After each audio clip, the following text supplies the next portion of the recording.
Coach Jace. I just wanted to share quickly with you my diamond story. Um, I love when coaches create videos about how they hit diamond because I think it's so much more of like a mindset than it is an action.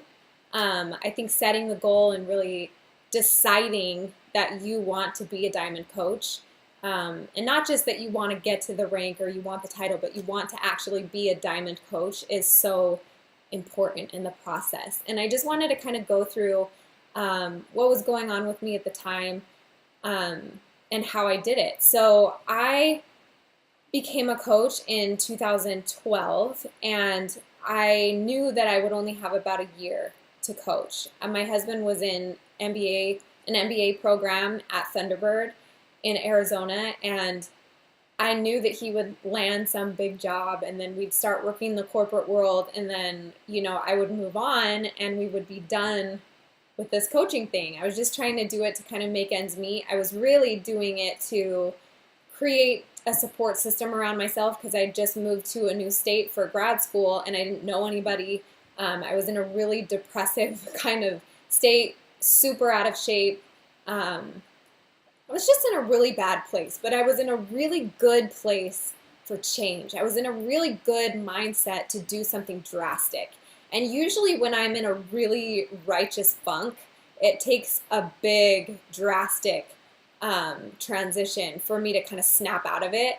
And I've learned that about myself. So I think that, when I first became a coach and my coach told me that diamond was really where it was at in this business, that's, where everybody wanted to get to. That was the place of most potential. Immediately that became my goal because that's just how I am. I want to be the best that I can be. And I was very empowered at the time to help other people because I'd had such a drastic transformation in such a short amount of time with P90X internally and mentally that I knew there were people like me who needed to hear my story and what I'd gone through and what I'd been dealing with and how I overcame it. And so my biggest goal when I was a brand new coach was to establish legitimacy. I was a very affected kind of person with comparison. I was very affected by just my sort of non-status of anything, my zero accomplishments, if you will. I had dropped out of college. I was kind of a horrible student my whole life. I wasn't a great finisher, and I really wanted to be a good finisher. I wanted to do something and not give up on it for the first time in my life. So I was just really ready for that change and I wanted to go big. So I knew with only being able to coach for about a year, as was planned at the time, I would have to do it quick. So I asked him how long it took people to get to that point, and he told me about 18 months. And I said, there's no freaking way I can wait that long. So immediately my mindset changed, and I had this really strong drive to make him proud of me. And I wanted to be his rock star coach. Like that was something that I would say all the time. I'm going to be your rock star. You watch. I'm going to be that coach for you. And so I set a goal, and I set a goal to hit it in 45 days. I knew that I needed to get to that place where I was earning the most buck for my bang, that I needed to earn income to get us out of the six-figure debt, that off the food stamps, and be able to learn to live. So, the financial part of it was kind of a secondary aspect because my personal progression was so much on the forefront at the time. But my work ethic is really what drove my business goals. And I discovered how strong of a work ethic I really had through coaching and what it really took. So when I made this goal, I was 100% focused on the invite. I was not focused on Success Club. I wasn't even really that focused on earning income. I was focused on building my customer page. And it was because my coach, Chris, had this amazing accountability group that had like 175 people in it. And I thought, wow, I want to be like him. I want to have like this awesome website. I want to have like 100 people in my group page. I want to be legit. Like I want people to look at me and think that I'm somebody. And at the time, I look back at that and think that I thought that way because I didn't feel like I was somebody. And I really wanted to be someone who impacted other people in a positive way. I was so eager to become a better person and become the kind of person that when you left me, you felt better and that you were better and that you had progressed in some kind of way, was a really powerful sort of fuel for this goal and for me to really build up my group page. So my first goal with my accountability group page was to get 100 people in it. And I lived by that. Every single day in my back office, in my previous office view, I would go in and I would look at my new customers because I wouldn't add anybody into my group page unless they added me as their coach first, because I wanted that commitment, right? If you're going to work with me, I want you to commit to me too. So I would look at that every single day and I would see the number of customers rising. And it just like fueled me. It just like made me so excited, and every time I would look at that number, I'd be like, okay, next time I look at this, I want 5 more. Next time I look at this, I want 10 more. And I'm just going to keep recruiting and inviting people until I hit 100 customers. And it was interesting because about 2 weeks in, okay, and I went diamond in 45 days. So about 2 weeks in, I kind of had like a little crisis because I'd been recruiting and inviting people off the fan pages, and they were all people that already had programs, which was awesome because, again, I wasn't really focused on sales because I was afraid of selling, and I wasn't really focused on money because I figured if I invited, right, then the money would just come because that's what my coach told me, and I listened. So I just recruited, and about 2 weeks in, I had a little mid-goal crisis where I thought to myself, I'm inviting a lot of people that are brand new into my group page, that are just starting their programs, that just bought them off an infomercial or just bought them off Beachbody.com, and I'm adding them into my group and I'm coaching them through it, but they're not anywhere near being able to become a coach yet. And so I thought to myself, I'm going to have to find people who are farther along in their journey to invite to the coaching opportunity if I want to hit this goal. So at that point, my mindset kind of shifted. And instead of just looking for people who were just starting out with their programs, which were super easy for me to invite because they were all posting on the fan pages all over Facebook and saying, I just bought my program. And I'd say, great, come join my page and I'll coach you through it. And they would. So they were easy to kind of invite at the time. And I had to really kind of go out and purposefully invite and look for people that were further along in their journey, that knew more than I did, that were a little more versed in fitness, that had been living a healthy lifestyle for a long time. And so instead of looking for people who just started, because I'd jump on them like a hound and just invite them, I started to pay more attention to detail in those group pages that I was looking through on Facebook and finding people who are a little more established in their fitness. And what that allowed was this really amazing dynamic group in my Workout Warriors, which is what my group page was called at the time. And I had people that were just beginning, people that were in between in the midst of their journey. And then I had people that were finished and graduated and just living the lifestyle. And so I started to identify the personality, right? I started to identify people who were actively lifting other people up in my group page. And I started identifying people who were more versed than I was. And I started to get really good at being in tune with the people that I felt I wanted on my coaching team. And instead of like putting a lot of emotion and thought into the invite to coaching, I just invited frickin' everyone, right? Just like I would invite to my accountability group page. If I had an inkling of any kind that I thought that they would make a great coach, I would do one thing. I would send them a private message and I would say, hey, have you ever thought about coaching? And I would open up the conversation. And I would just go real slow and we'd talk about it. I would tell them all the reasons why I thought they could do it. And because I was so new and didn't really know what I was doing, I actually feel like that was more of an advantage than a detriment because I was still super excited. I was just naive to all of the hard work. I was naive to the emotional roller coaster at that point. I was just excited to be a coach. I was excited to be a part of something.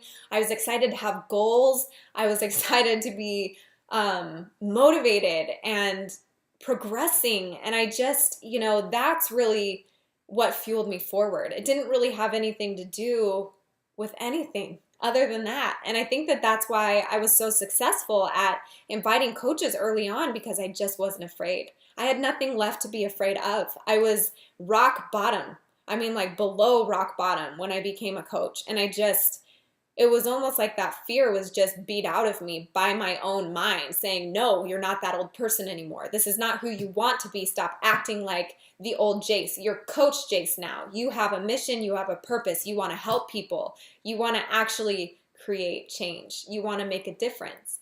And that's what I would think. Those are the pep talks I would give myself when I thought this is too hard. I want to quit, which was constant all the time. I would think that. But I learned how to talk myself out of it. And I learned how to focus in on my ultimate goal and to really hit that diamond, that place of most potential. And looking back, there were no challenge packs. They hadn't even been invented at that point.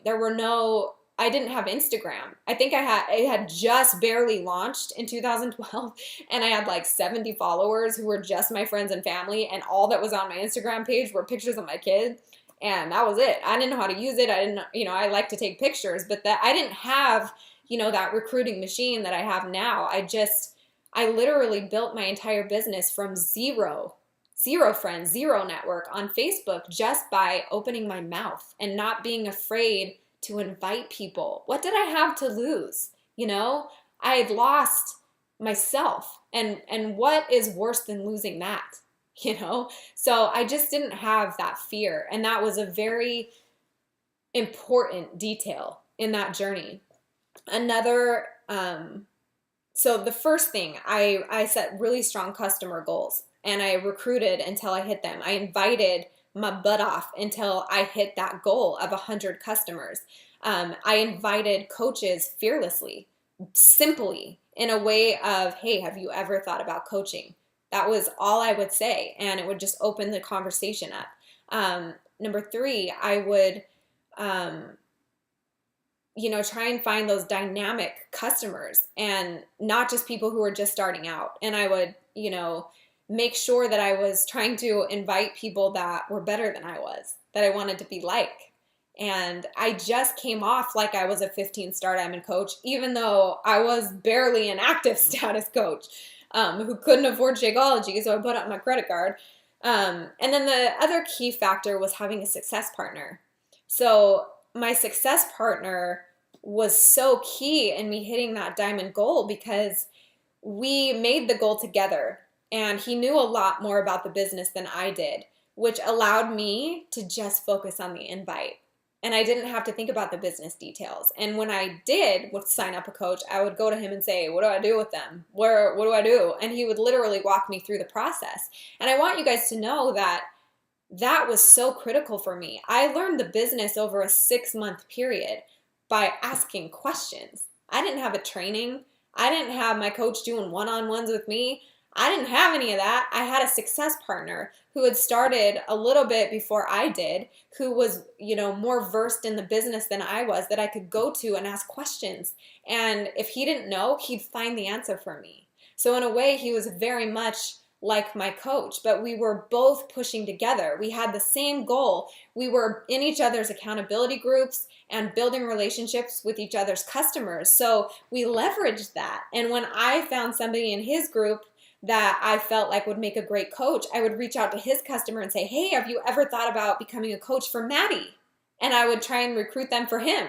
And it was cool because it was sort of an unbiased conversation, because there was nothing in it for me other than helping out my success partner, helping out my cause, and expanding our ripple effect and our fitness family. So it was kind of cool, and I recruited a lot of coaches for him, and he did the same thing for me, and we both hit diamond in 45 days on the same week together, and it was just such a magical experience. And I think, within my first 12 months as a coach was just so magical, because I hit that big diamond goal so early on, and my team started building under me, and I taught them the way I was taught, one question at a time. I didn't have a training. I didn't have any of that at the time. And we went one step at a time, and our entire focus was just the invite. Just get people in the door, and I promise everything else will fall into place. I said that repeatedly when I was new to my new coaches, to try and just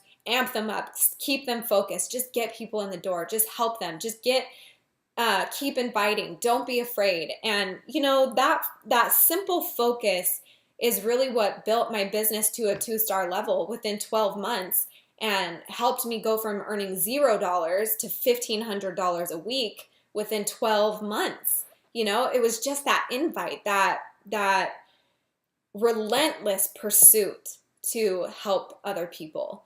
And I just want you guys to know that whatever your diamond goal is, no matter how far out or how close you set your goal date, you can do it if your mind is set on hitting that goal. Laser focus in and do not stop until you hit it. Don't allow yourself to be distracted by anything else. When you're pushing for rank and when you're really pushing to elevate yourself, sometimes you got to go down in your little hobbit hole and just focus on the work. You got to immerse yourself in the day-to-day, in the grunt work, in the hard stuff, in the invite, so that you can elevate your life and lift yourself to that level. Because then, guess what?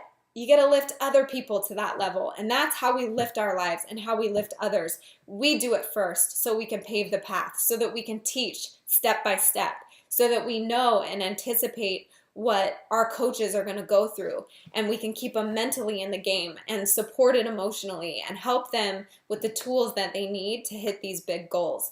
So I want you guys, as you go through this training, to really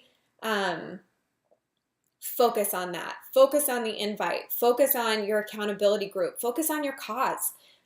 Remember why you're doing this. You're here to become a better person. You're here to help other people become better. And at the end of the day, I promise that if you keep that on the forefront before anything else, and that is #1 priority for you on a day-to-day, month-to-month, year-to-year basis, you will continue to flourish and grow.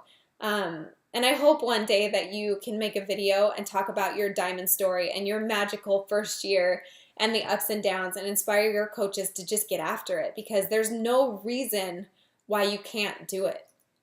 It's something that anybody can do. It's just 8 people, right?